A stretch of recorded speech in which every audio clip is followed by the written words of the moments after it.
All right, Sunday's going to be a big day for yours truly. I've got my very first 5% play of the NCAA tournament. We'll be talking about that in just a little bit. But before we get there, I have to talk some Major League Baseball. We've been doing really well on the diamond ever since opening day here on the show. 3 straight winning days on the Power 5 thanks to baseball. Let's see if we can make it 4. As a reminder, whenever you agree with one of these plays, just go ahead, smash that like button. If you have a different take, don't be shy about commenting down below.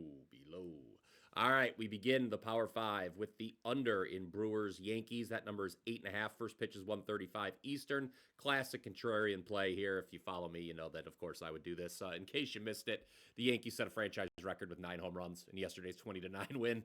The Brewers offense, obviously, not too shabby either. So you score 9 runs, you get blown out. It's not too often you can say that. However, remember, we cashed the under in this series on opening day. That was a 4-2 final. I think the final score this afternoon will be similar to that. Starting pitching matchup, Marcus Stroman, Aaron Savale.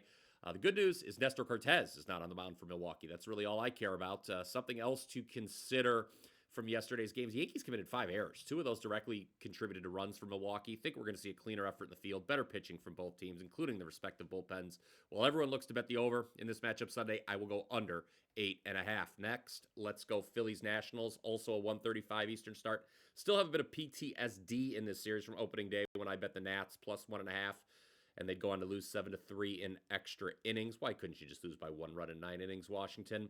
They lost again yesterday as well, 11-6. This is one where I think the scoring trend continues. Give me the over 8.5 today. While Washington starters have been solid so far in this series, the bullpen has not. It's quite frankly been a major problem. So keep that in mind if there's not a ton of scoring in this game early. 16 runs allowed in just 8 innings pitched by Nats relievers thus far. That includes 4 home runs, not to mention 12 walks, so no control. Mitchell Parker gets the starting nod this afternoon. I don't really like his chances. He's a lot weaker than the 2 guys who have started for Washington earlier in the series. I loved what Mackenzie Gore did on Thursday. But don't think Parker's going to pitch that well. Don't like this Nats bullpen. Even if the Phils end up playing without both Trey Turner and JT Realmuto, they should put runs on the board. As for the Nats scoring runs, okay, they're against Aaron Nola. That's a bit of a challenge, but at least they know him well. And the Nats are one of those teams that's going to be good at manufacturing runs this season, as they should be aggressive on the base paths. Again, over 8.5 is the call there. Twins Cardinals 2:10 Eastern. Going to play the side here. This will be a pretty quick breakdown. Take St. Louis as a slight dog. You can find them around plus 105 right now. Interesting number, considering the Cards have won the first 2 games of this series, 5-3 and 5-1.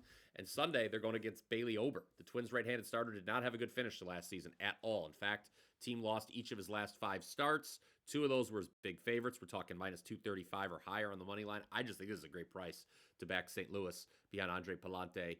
Again, St. Louis looks to make it a sweep. They're at home. They're an underdog. It's not to like there. Now let's go back to playing totals. Under 8.5 for Red Sox Rangers. This is a 2:35 Eastern start. As you know, I like this Rangers team to win the AL West this season. After losing on opening day, they've taken the last 2 games of this series right here on the Power 5. Told you to bet them on Friday.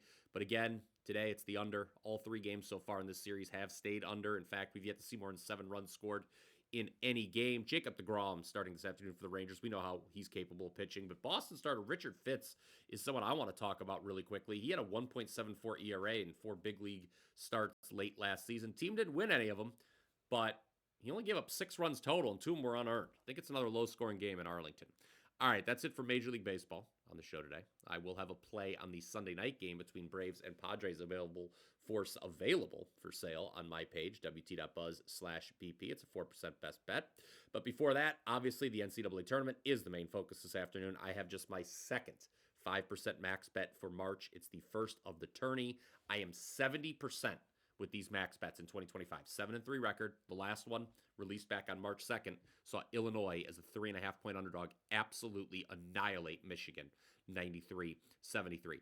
Furthermore, coming off a 3-1 Saturday overall at WagerTalk, I am now on a 60% winning run in all sports since February 19th, plus 43.4 units of profit. What are you waiting for? Get that 5% max bet now. But before you go, allow me to offer my take on today's 2 Elite 8 matchups. I would parlay the 2 favorites, Houston and Auburn, on the money line. Look, if you can't beat them, join them. This is a nice price to parlay the two favorites. I got plus 144 at FanDuel, as a matter of fact, and this is how the tournament's been going. Favorites are on a 10-0 straight-up run since the start of the Sweet 16. I expect both top seeds to advance Sunday and make it an all-one seed Final Four. Real quick note, I want to reiterate from Michigan State Auburn, which is the 5 p.m. Eastern tip-off. Teams like Michigan State that are the 2 seed, and we're not, that are a top 2 seed, I should say, and we're not ranked in the preseason AP top 25, 0 for 39 all time when it comes to making the Final Four.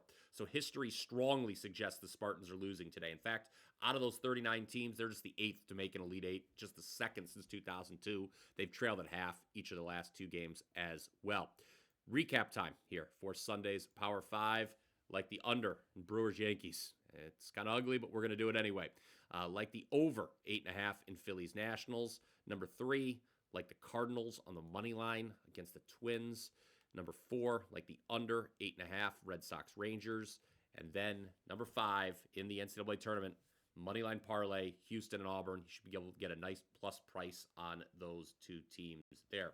A reminder to go ahead, comment down below with your thoughts on those selections. That is going to do it for the show today. I really hope you enjoyed it. Smash that like button if you did. Make sure you're subscribed to the WagerTalk YouTube channel. I know you are, but in case you're new around here, that's what you do. You click subscribe. That way you don't miss any of this great sports betting content. Until next time, let's cash some tickets.